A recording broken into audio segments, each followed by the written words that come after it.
Hello, Dr. Peterson. What would you advise to a person who has the courage to defy the crowd, but doesn't have the verbal skills to debate real time?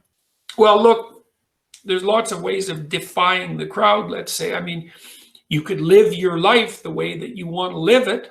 That's a matter of action, and they say actions speak louder than words.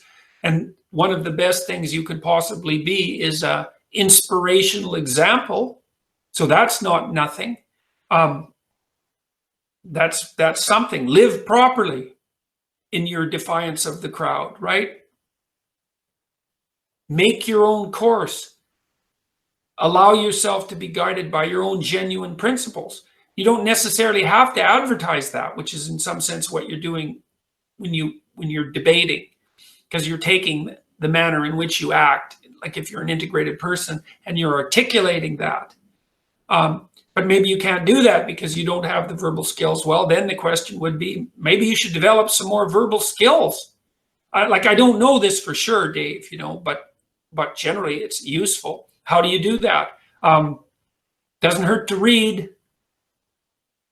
Really doesn't hurt to write.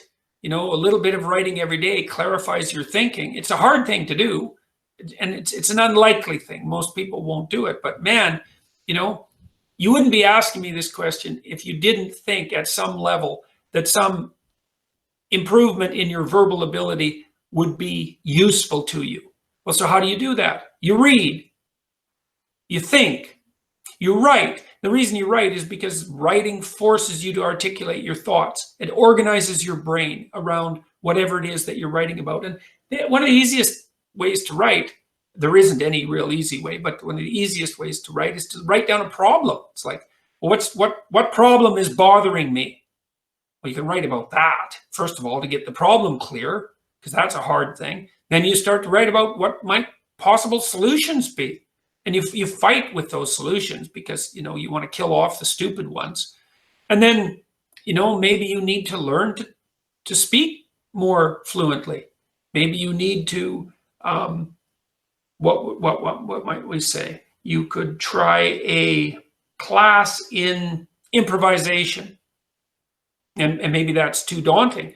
You could join a speakers club like Toastmasters.